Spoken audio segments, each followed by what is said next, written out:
Pelo segundo ano seguido, passamos a Semana Santa trancados, desta vez por causa da segunda onda de Covid provocada pela mutação do vírus. O que foi diferente agora foi a intolerância religiosa. Em função da politização da pandemia, uma parte das pessoas parece ter perdido por completo a noção de empatia e de respeito à religiosidade dos outros. E isso numa das datas mais importantes para os cristãos. Pelo mesmo motivo, a politização da pandemia aumentou o desrespeito à autonomia médica e aos médicos e autoridades que promovem ou que defendem o tratamento inicial de doentes. Eu sou a Cristina Grêmio, colunista da Gazeta do Povo, e trago esse tema da perseguição porque os perseguidores parecem não ter se atentado para o fato de que existe no Brasil uma nova lei protegendo as pessoas de perseguição virtual, o chamado stalking.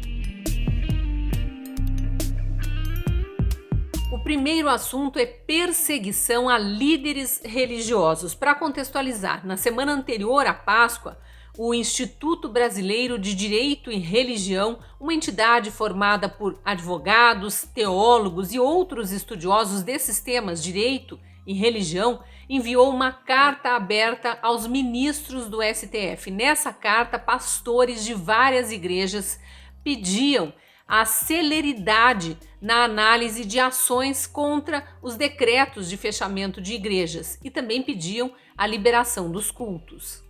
A carta apresentou vários argumentos para embasar o pedido, inclusive estudos científicos feitos ao longo de décadas por psiquiatras renomados que conseguiram comprovar a relação entre religiosidade e saúde, saúde física, aumento da imunidade, e saúde mental, menos casos de depressão entre pessoas que seguem alguma religião. Foi anexado, inclusive, um estudo feito durante a pandemia por psiquiatras americanos que demonstraram uma taxa de suicídios menor entre pessoas que seguem uma religião e frequentam igrejas. Nesse documento, os pastores também ressaltaram a importância das celebrações de Páscoa especificamente e se comprometeram a seguir os protocolos, as restrições sanitárias. Foi depois dessa carta que saiu aquela decisão do ministro Nunes Marques, do STF, liberando cultos desde que respeitados os protocolos e as restrições sanitárias e a lotação máxima de 25%, apenas 25% dos templos e igrejas. Isso é bem menos do que a lotação que está liberada nos ônibus e metrôs. Bastou isso para começar uma onda de perseguição aos líderes religiosos que assinaram a carta e aos advogados do Instituto Brasileiro de Direito e Religião. Teve gente com capacidade de xingar os pastores de nazistas, desencadeando uma onda de ódio contra eles e contra os frequentadores dessas igrejas. Gente que gosta de ir aos cultos e que frequenta as missas, os cultos, frequenta esses locais, que para essas pessoas são sagrados. Há ataques tão carregados que beiram a discriminação, o preconceito, ferindo um dos direitos humanos mais básicos, o direito à liberdade religiosa. Essa perseguição direcionada a pastores inclui injúria e desrespeito não só a eles, mas a toda a comunidade que eles representam e também a outras. Quando xingam um pastor de nazista, por exemplo, isso não é um desrespeito só à pessoa dele ou aos frequentadores da igreja onde ele prega a sua fé religiosa. É também um desprezo aos milhões de judeus que foram vítimas do nazismo real. É a banalização do mal, algo que infelizmente ficou comum, está cada vez mais comum por parte justamente daqueles que se dizem do bem. E antes que comecem a encher a área de comentários de argumentos raivosos, alegando que as pessoas podem rezar em casa, que dá na mesma, e que cultos e missas são necessariamente aglomerações, eu lembro que essa discussão não existe só no Brasil. Em vários países, as igrejas precisaram ir à justiça, pedir a liberação da prática religiosa, e nenhuma corte superior de país desenvolvido negou o pedido. Para citar alguns exemplos, os tribunais superiores dos Estados Unidos, Suíça, França, Escócia e Chile já liberaram os cultos e missas, desde que com medidas restritivas de distanciamento e protocolos sanitários. A outra onda de perseguições que já vinha acontecendo, mas acirrou agora, é contra médicos, prefeitos e vereadores que aderiram ao tratamento imediato de Covid-19 já nos primeiros sintomas do paciente. Quem fornece, autoriza, prescreve ou toma os remédios que constam do protocolo do Ministério da Saúde e de vários outros países, é sempre bom frisar isso porque tem gente que insiste em dizer que é só no Brasil, não é. Vários outros países, quem fornece esses remédios, quem prescreve esses remédios é atacado por leigos atacando médicos que vêm estudando a doença há meses, que há meses vêm prescrevendo esses remédios para os seus pacientes, acompanhando e obtendo resultados que jamais deveriam ser ignorados. É verdade que há uma divisão entre os próprios médicos. Muitos preferiram ignorar os estudos que comprovam a eficácia do tratamento inicial porque outros estudos não chegaram às mesmas conclusões. E respeita-se. O que não se pode aceitar é que profissionais de saúde promovam perseguição a colegas só porque eles seguem um protocolo diferente. E tem médico fazendo isso, já teve até médico lançando abaixo-assinado virtual pedindo para pessoas comuns que não são da área médica interferirem junto ao Conselho Federal de Medicina para que o conselho condene o tratamento precoce e puna os médicos que estão tratando seus pacientes. A que ponto chegamos? Não para por aí. Políticos que ousaram comprar o kit de remédios para o tratamento inicial dos pacientes logo nos primeiros sintomas e orientaram os médicos a prescrever o tratamento, os médicos dos postos de saúde, também começaram a ser perseguidos, agora pelos checadores. No domingo de Páscoa, o prefeito de Chapecó, em Santa Catarina, João Rodrigues, gravou um vídeo no centro de atendimento exclusivo a pacientes de Covid, um local que foi preparado só para isso. O hospital estava vazio. Segundo o prefeito, 21 leitos de UTI exclusivos para pacientes de Covid estavam sendo desativados e ele atribuiu a redução drástica no número de casos graves de pacientes internados ao tratamento inicial feito logo após os primeiros sintomas. Olá, meus amigos, bom dia. Hoje é domingo de Páscoa, feliz Páscoa a todos vocês. Estamos aqui na UTI semi-intensiva do Centro de Eventos. Para nossa alegria, nessa Páscoa, olha só como é que está, não tem nenhum paciente. Só para recapitular, finalzinho de janeiro, início de fevereiro, nós chegamos a 6.000 casos positivos. No dia de hoje, é menos de 800 positivos. Internamento era diariamente muita gente. Hoje, internamento próximo de zero. Nós temos alguns números de pessoas que estão agravadas internadas nas UTIs. Os óbitos chegaram em Chapecó a 18 por dia. Hoje, a média é 2 a 3. Antes do Covid, a média era 5 diários, agora é 2 ou 3.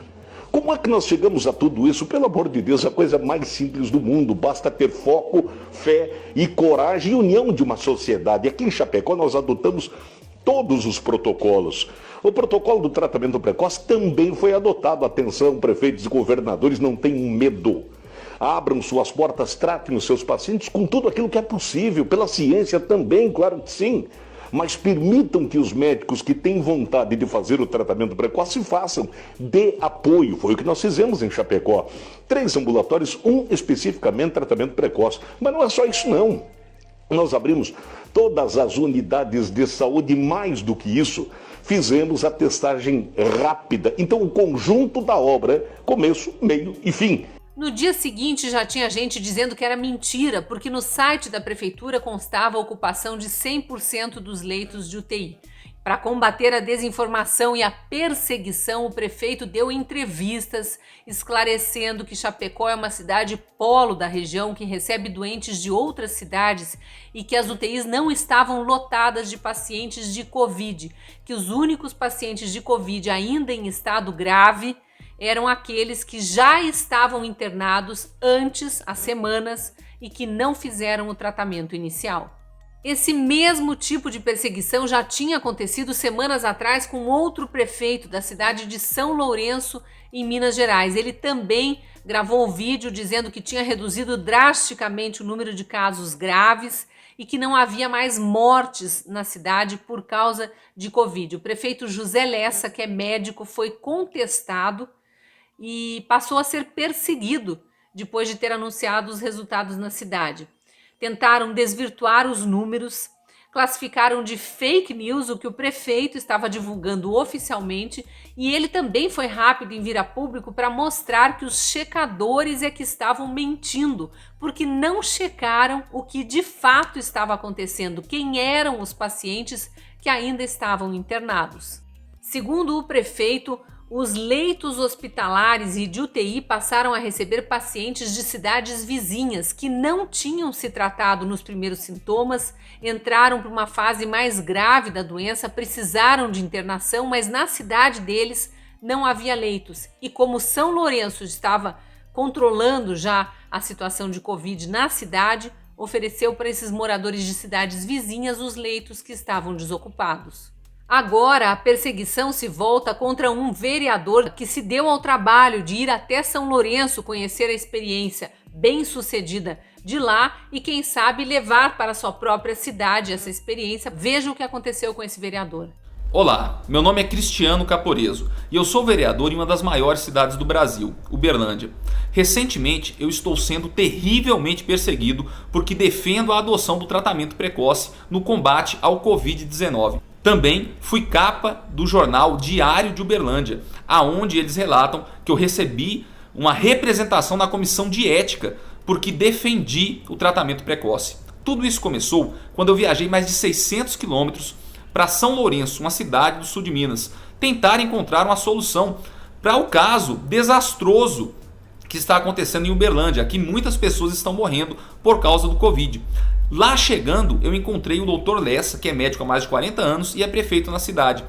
Encontrei uma cidade com o comércio aberto, eu defendo a reabertura do comércio, encontrei o turismo funcionando normalmente e perguntei para ele o que estava acontecendo. E ele disse que desde que começou a adotar o tratamento precoce em São Lourenço, as pessoas da cidade pararam de morrer por causa do Covid.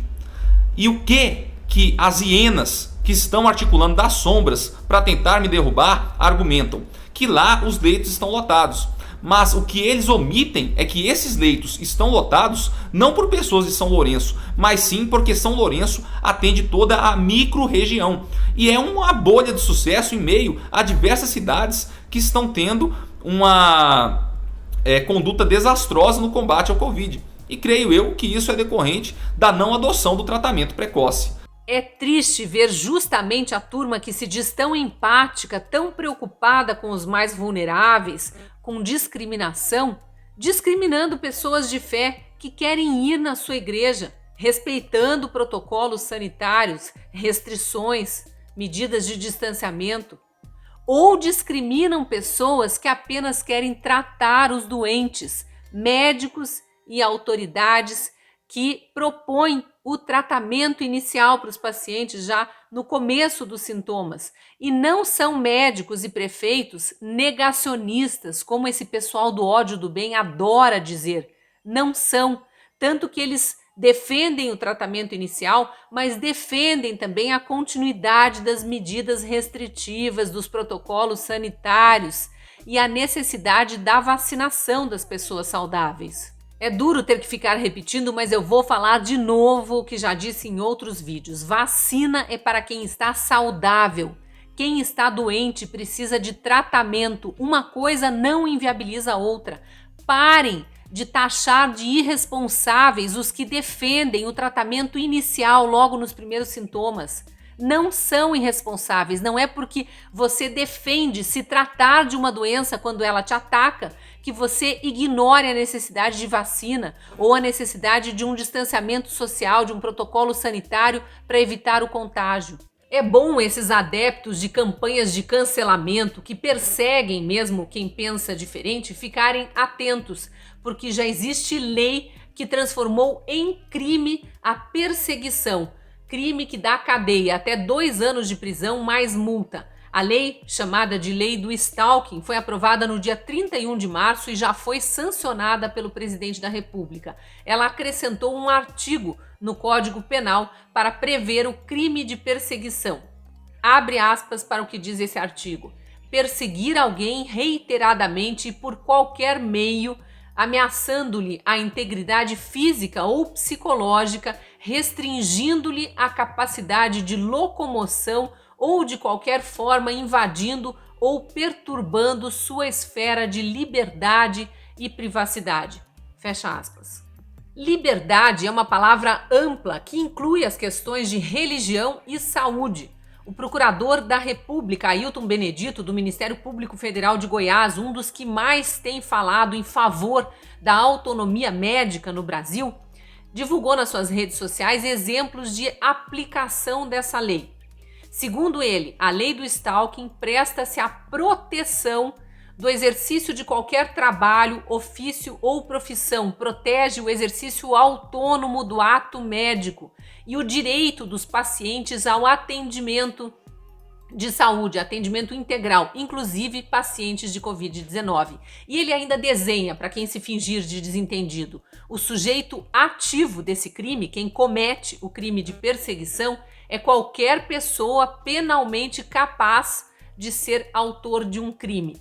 Ou seja, é adulto, consciente de seus atos, está perseguindo outros apenas por discordar, fere as liberdades individuais de outra pessoa, pode ser responsável criminalmente pelo crime de perseguição.